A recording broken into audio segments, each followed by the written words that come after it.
So, you meet a couple at a party. When you ask how they met, they answer, over a dating app. How often does this happen to you? I, for one, hear it all the time. These days, countless love stories start with a simple swipe. But for every good date, you might have to sit through a few pretty bad ones. Could AI spare us from those awkward first encounters? What dangers exist in the world of online dating? And do algorithms determine whom we love? Interested? Swipe right. Not so much? Swipe left. The dating app Tinder reports it has some 50 million active users worldwide every month. You might say the more options, the better. But Tinder fatigue has become a widespread phenomenon. Many people are sick of the endless swiping and the chats that lead nowhere. Enter Alexander Jadan. To combat his own Tinder fatigue, the programmer developed a bot to do the legwork for him. The program matched a staggering 5,239 women, held conversations with them, and even arranged dates with 100 of them. That's how Alexander met Karina. And now they're soon to be married. She said yes, but she admits she was quite shocked when she found out that AI had initially reeled her in. Today, anyone looking to increase their chances can turn to artificial intelligence as a ghostwriter, flirt coach, or image consultant. When it comes to first dates, finding the right words isn't always easy. Some apps offer users the chance to practice flirting with AI chatbots.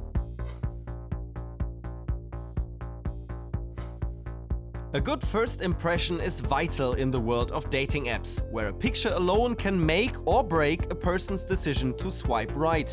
One app is testing an AI tool that searches a user's smartphone for images that would make the best profile picture. That, of course, means granting the app access to your photo library. And for those looking to skip a photo shoot, they can upload a few photos of themselves to an AI-powered app that generates new photos, what's promised to be the best version of you. Is the seemingly friendly person you're chatting to really who they say they are? Several apps use AI to filter out the fakes and the fraudsters.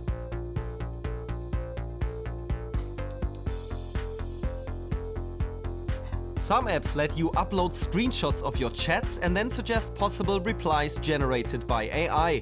Using these AI tools comes at the cost of your personal data and can result in uncomfortable consequences.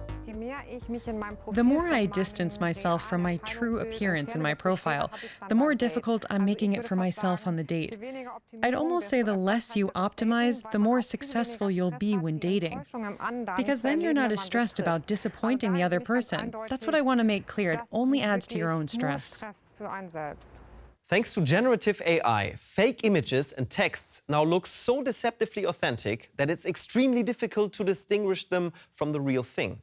So, of course, criminals use it to their advantage, including on dating apps. In India, a study found 66% of respondents had fallen victim to romance scams. In some other countries, it is around 1 in 4. Tapsi Mabezani from South Africa is one of them. A Tinder date in Johannesburg, South Africa put Tapsi Mabezani in grave danger. The guy comes to me. He's got a gun on my right hand side, on my hip, ordering me to go into this car. Tapsi was kidnapped at gunpoint and held captive for hours. And when they were strangling me, I screamed, and he told me, if you scream again, I promise that we will hurt you and will kill you.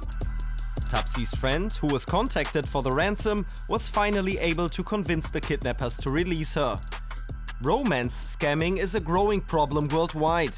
In Medellin, Colombia, several murders were linked to romance scams in late 2023.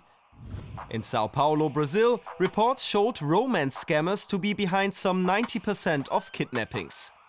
The idea is simple. Scammers use AI tools to create fake profiles, luring in victims via dating apps. Then they persuade them to meet at a remote location. Victims are then robbed or even kidnapped and extorted. And it goes without saying, they take the victim's smartphone and with it, any evidence that might lead back to them. So make sure to trust your gut if something feels off. Always tell your friends or family where you're meeting your date and which app you met through. But with any luck, the algorithms will get better at weeding out the fake profiles. Needless to say, algorithms have a major influence on how and whom we date. We spoke to digital sociologist Jessica Pidou and asked her just how much do algorithms impact our dating lives today? Technology is changing a lot our love life because it has introduced new quantification practices that we didn't have before. So before we had maybe a matrimonial agency or friends introducing us to other friends. We went to bars. Today, we have learned to swipe, to give stars, ratings, and quantify in a very specific way who we are and what we like, so a computer program can understand it. That's because algorithms dictate which user is suggested to another. The end goal is a match and hopefully a date. To find suitable candidates, the algorithms learn from user behavior. Let's assume Hannah is looking for a partner. If she gives Akash a like, the algorithm scans other people he's liked and who have liked him.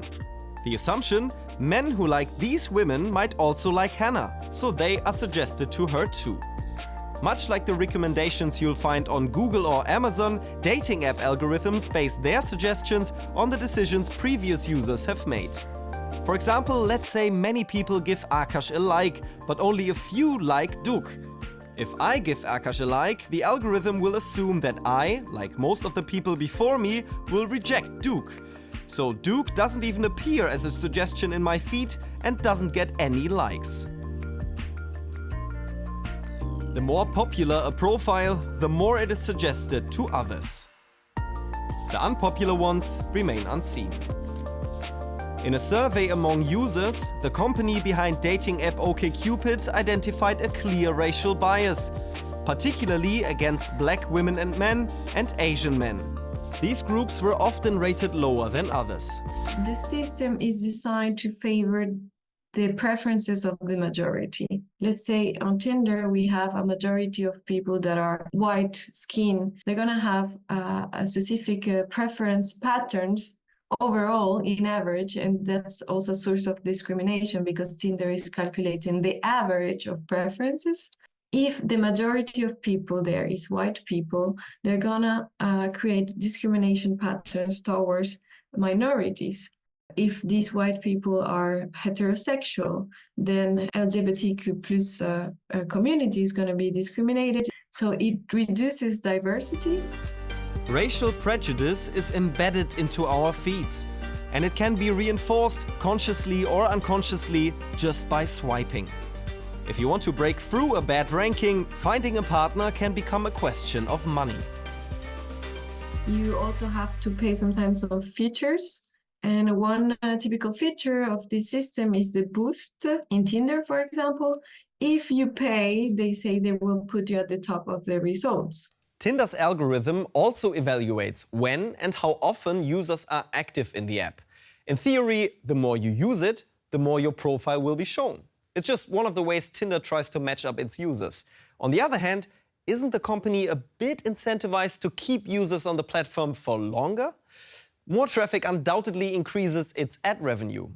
In any case, matches are an undeniable ego boost. It's a little rush of excitement every time, a feeling many people chase every day. But can it become an addiction? You can't say that they're addictive per se, but we do behave in an addictive way. For example, by swiping more than planned or more than might be good for you, having too many similar dates, having sex in a way that wasn't good for you, even spending money that you didn't want to spend. The good news is they don't make you physically dependent. You can always put the thing away. Of course, you can always put your phone away. But the gamification of modern dating apps adds a whole new dimension to the issue.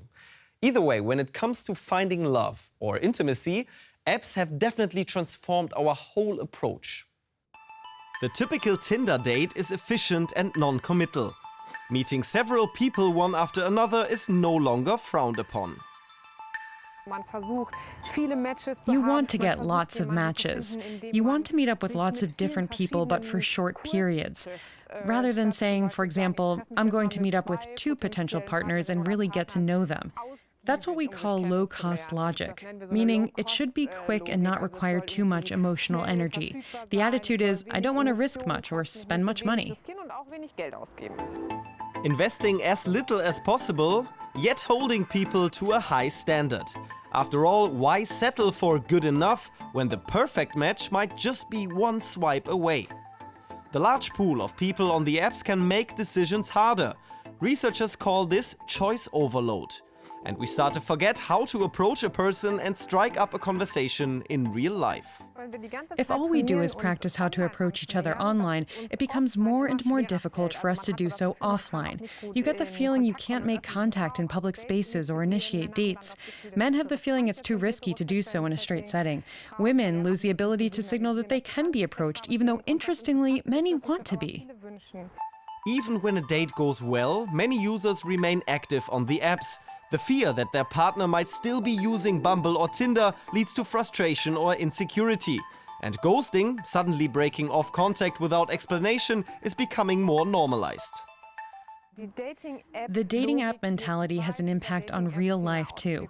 We don't just ghost in the apps, we ghost our therapists, our dentists, we ghost the handyman we hired ourselves. Ghosting has spilled over. Our behaviors online and offline influence each other. Today, dating apps are not only used to find a partner, but also to find friends. Dating apps aren't going anywhere anytime soon. But that doesn't mean we shouldn't try to improve them. We need to stay aware of how they are using our very personal data, for instance. And we should keep asking critical questions about how algorithms are programmed. But just as there are risks, there are also plenty of opportunities. You could get to know someone you might have never even bumped into in the real world. What's been your experience with dating apps? Are they a blessing or a curse? Let us know.